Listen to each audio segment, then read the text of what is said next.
نحمده سبحانه وتعالى ونشكره ونستعين به ونستغفره ونعوذ به جل وعلا من شرور أنفسنا وسيئات أعمالنا. إنه من يهده الله فهو المهتد ومن يضلل فلن تجد له وليا مرشدا. يا ربي لك الحمد كما ينبغي لجلال وجهك وعظيم سلطانك. لك الحمد حتى ترضى، ولك الحمد إذا رضيت، ولك الحمد بعد الرضا. وأشهد أن لا إله إلا الله وحده لا شريك له، له الحمد وله الملك وهو على كل شيء قدير. القائل في كتابه العزيز: وقل الحمد لله، وقل الحمد لله الذي لم يتخذ ولدا ولم يكن له شريك في الملك ولم يكن له ولي من الذل وكبره تكبيرا. وأشهد أن سيدنا ونبينا وإمامنا وقدوتنا محمدا رسول الله علمنا كيف نحمد الله عز وجل على كل حال.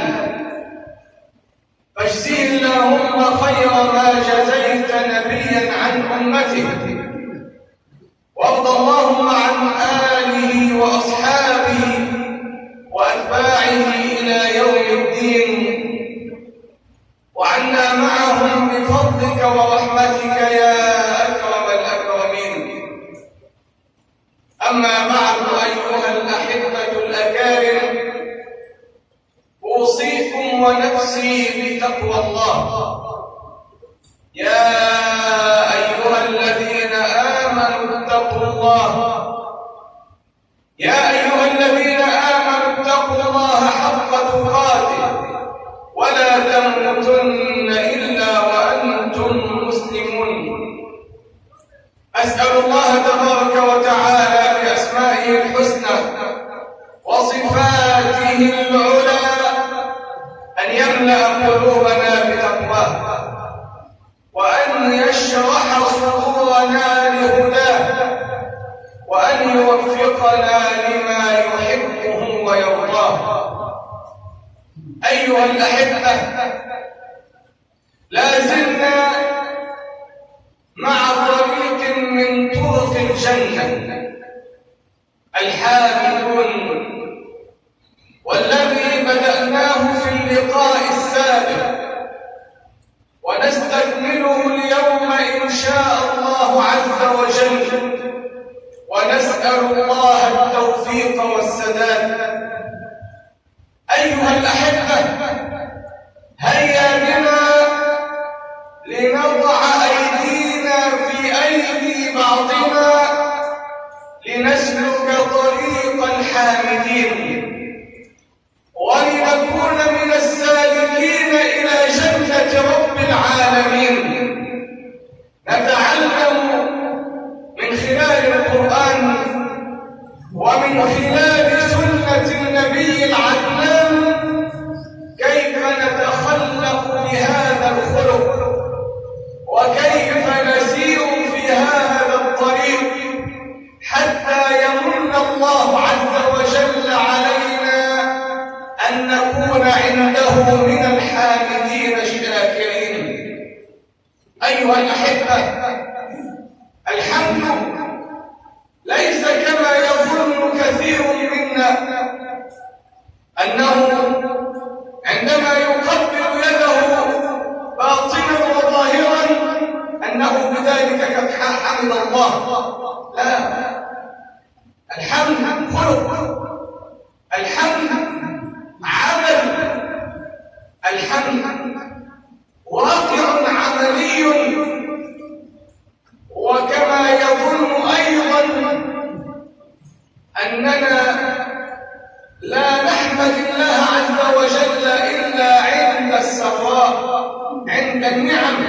لا والله. الحمد يجب كما علمنا القرآن وعلمنا النبي عليه الصلاة والسلام أن يكون على كل حال، أن يكون عند السراء، عند النعم نحمد الله عز وجل على العطاء، وعند الضراء نحمد الله عز وجل أن جعل هذا في الدنيا، في المال، في النفس، في الولد، في الوظيفة، ولم يجعله في الدين. وما دام الدين في سلامة فالحمد لله. الحمد لله. حتى لو أصبنا في أموالنا، في أنفسنا، في أهلينا، في أي عرض من أعراض الدنيا، الحمد لله. هكذا يجب أن نتعلم وأن نفقه الأمر على حقيقته. ولن نتكلم في هذا الموضوع وما تكلمنا فيه إلا حتى نسلك هذا الطريق ونكون من الحامدين بحق. الحمد كما قلنا من قبل هو منهجية رب العالمين. في القرآن حمد الله نفسه بنفسه لا لشيء إلا لأنه رب المعبود المتفضل المنعم، وحمد نفسه على النعم، وطلب منا أن نحمده أيضا عند البلاء وكشف الكرب. والأنبياء عليهم الصلاة والسلام كانت هذه منهجيتهم، حمد الله سبحانه وتعالى. سيدنا إبراهيم بين الله عز وجل في كتابه أنه سلك هذا الطريق، كان حامدا لله. وأخبرنا القرآن أنه قال الحمد لله الذي وهب لي. وانظر إلى النظرة الحقيقية الواقعية إلى الأمور. وهب لي ليس بشطارتي وليس بفعلي وليس بعملي، ولكن هي هبة من الله. النعم هبة من الله، عطاء من الله، منع من الله. حتى لو كنت ذا عقل وتفكير سديد في تجارة أو تعلم أو ما شابه ذلك، من الذي أعطاك العقل الذي تفكر به وتحكم به الأمور؟ إنه الله رب العالمين. حتى الأداة التي فكرت بها وتعلمت بها وابتكرت بها، المعطي والوهاب هو الله سبحانه وتعالى. ليس لك من الأمر شيء. والله خلقكم من بطون أمهاتكم، أخرجكم من بطون أمهاتكم، والله أخرجكم من بطون أمهاتكم لا تعلمون شيئا. لا تعلم شيء عن تجارة ولا عن علم ولا عن زراعة ولا عن أي شيء. من الذي علمك؟ إنه الله. ولذلك يمن الله على النبي صلى الله عليه وسلم وعلمك ما لم تكن تعلم، وكان فضل الله عليك عظيما. ويمن على الناس أجمعين بقوله الرحمن علم القرآن خلق الإنسان علمه البيان. حتى النطق الكلام ما كنت تفقه كيف تتكلم، ولكن الذي علمك هذا الكلام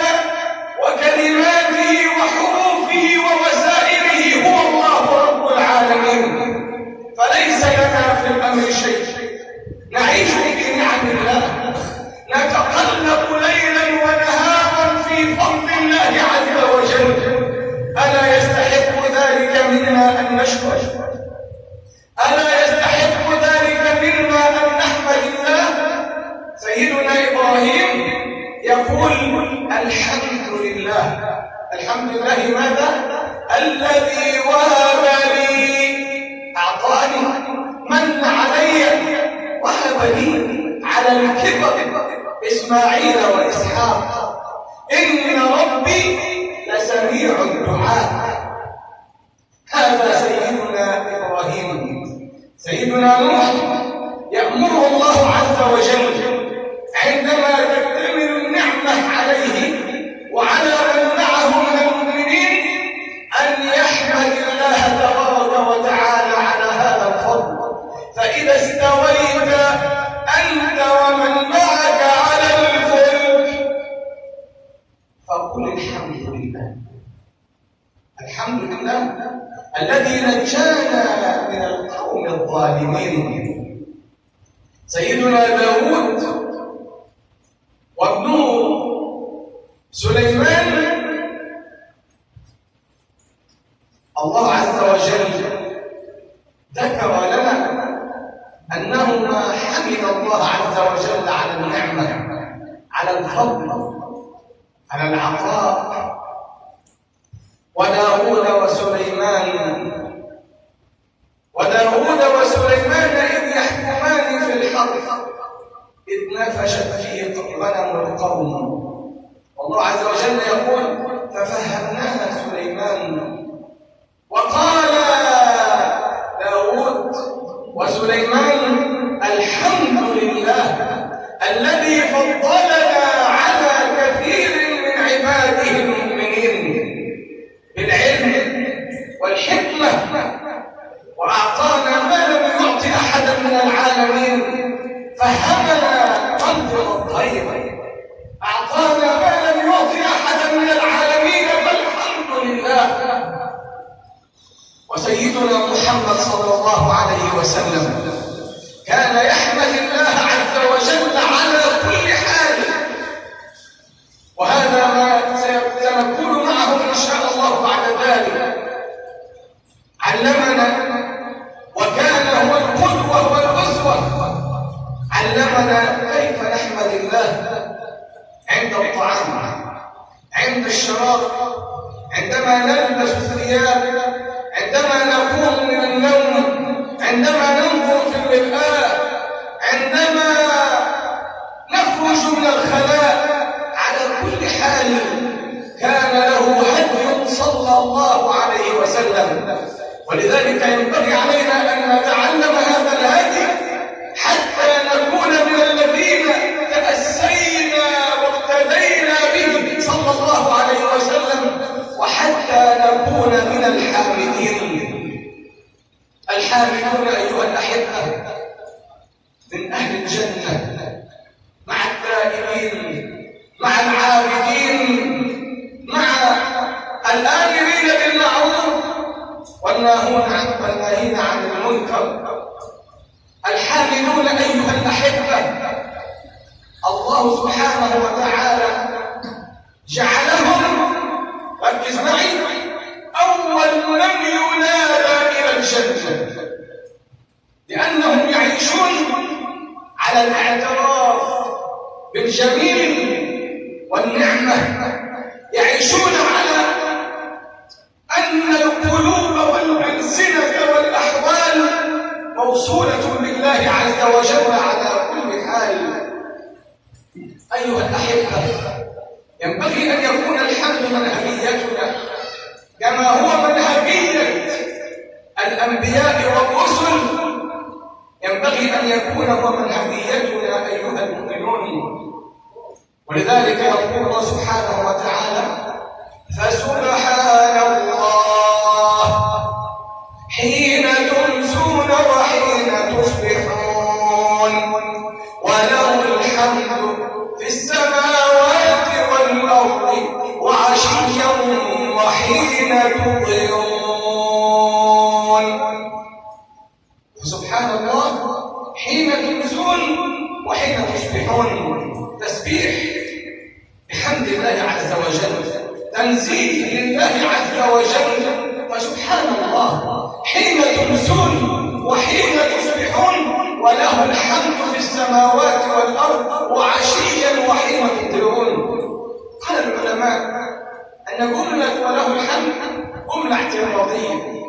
وأصل الكلام فسبحان الله حين تمسون وحين تصبحون وعشيا وحين تظهرون، فله الحمد على ما وفق إلى النعمة، إلى العبادة، إلى التسبيح، إلى ذكر الله عز وجل. هكذا قال العلماء أن أصل الكلام فسبحان الله حين تمسون وحين تصبحون وعشيا وحين تظهرون، في كل وقت فسبحان الله ثم وله الحمد.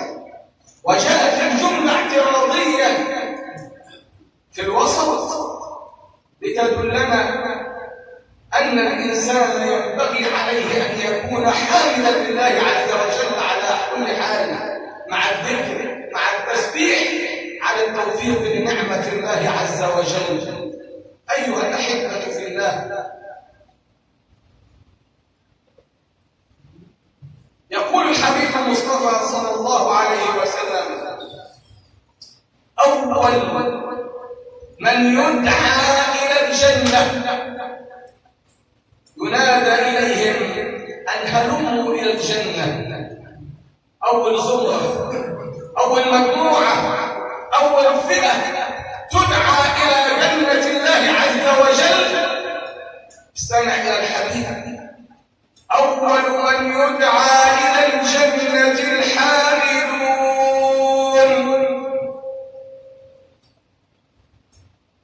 هل اشتقنا إلى الحمد؟ هل اشتقنا أن نكون من هذه الزمرة المباركة؟ أول من يدعى ينادى عليهم هلموا إلى الجنة. من الحامدون؟ الحامدون لله في السراء، الحامدون لله في الضراء، الحامدون لله على كل حال. أول من يدعى إلى الجنة الحامدون الذين يحمدون الله في السراء والضراء. في السراء والضراء. هكذا بين الحبيب المصطفى صلى الله عليه وسلم منزلة الحامدين. ولذلك الحمد من أحب الذكر وأحب الكلام إلى الله. يقول الحبيب المصطفى صلى الله عليه وسلم: أحب الكلام إلى الله تعالى أربع لا يضرك بأيهن بدأت: سبحان الله، والحمد لله، ولا إله إلا الله، والله أكبر. إذا ذكرت الله بهذه الكلمات الأربع وقلت سبحان الله والحمد لله ولا إله إلا الله والله أكبر، أو قلت لا إله إلا الله وسبحان الله والله أكبر والحمد لله، بأي واحدة من هذه الأربع بدأت فأنت تذكر الله بأحب الكلام إليك، أحب ما يحب الله أن يسمعه من العبد، أن يحمده وأن يوحده وأن ينزهه عن كل نقص وعيب، وأن يكبره يعظمه. سبحان الله والحمد لله ولا إله إلا الله والله أكبر. كونوا معها لتكونوا من الذاكرين لله بأحب ما يحبه الله من الكلام. أسأل الله أن يوفقني وإياكم لما يحبه ويرضاه. استغفروا الله من ذنوبكم يغفر لكم.